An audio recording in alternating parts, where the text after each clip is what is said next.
আসসালামু আলাইকুম। এটা হচ্ছে বিলাতি গাব। এটা অন্য অন্য দেশে কি বলে তা জানি না, কিন্তু আমাদের দেশে এটাকে বিলাতি গাব বলে। মানে এটা কিন্তু দেশি গাবের থেকে আলাদা।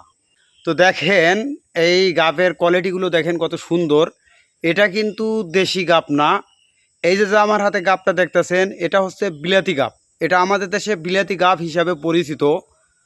আর অন্য অন্য দেশে এটাকে কি নামে পরিচিত তা জানি না। তাই এই বিলাতি গাবের যারা চারা নিতে চান তারা আমাদের সাথে যোগাযোগ করতে পারেন। এটা আপনারা বাণিজ্যিকভাবে যারা চাষাবাদ করতে চান, বিপুল পরিমাণ চারা নিতে চান, তারা আমাদের কাছ থেকে চারা নিতে পারবেন।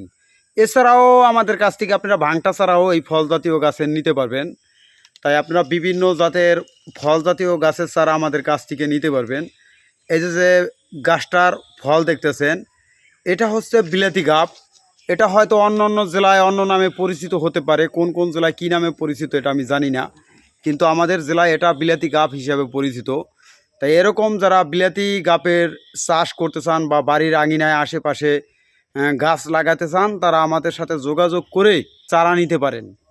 প্রত্যেকটা থোকায় দেখেন কি পরিমাণ গাব ধরছে, একবারে প্রচুর পরিমাণ গাব ধরছে। এটা হচ্ছে বিলাতি গাব। আর আপনারা জানেন যে বিলাতি গাব খেতে খুব সুস্বাদু মজা। এরকম যদি আপনার একটা বাড়ি থাকে আর এই বাড়ির পাশে এরকম একটা গাব গাছ থাকে, আপনি সুন্দর হবে, গাছ থেকে ফল পাবেন, এমনকি গাছ থেকে সেওয়া পাবেন। আবার আপনার ফ্যামিলির খাবারের চাহিদা মিটিয়ে বিক্রিও করতে পারবেন। তাই আপনারা বিদেশি গাব যারা চাষ করতে চান তারা আমাদের সাথে যোগাযোগ করুন। জায়গাকে খালি না রাখে আপনার বাড়ির আশেপাশে এরকম একটা বিদেশি গাব গাছ লাগাইয়া আপনার ফ্যামিলির খাবারের চাহিদা মেটাতে পারেন।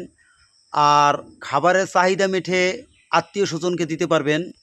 এরকম একটা বাড়ির আশেপাশে গাছ লাগাইলে আপনার ফ্যামিলির খাবারের চাহিদা মিটে যাবে। এরপরে আপনার আত্মীয় স্বজন আশেপাশের লোক খেতে পারবে। এমনকি আপনি হাট বাজারে বিক্রি করে প্রচুর পরিমাণ টাকা ইনকাম করতে পারবেন, এরকম যদি একটা বিদেশি গাব গাছের চারা আপনার বাড়ির আশেপাশে লাগাই থাকেন।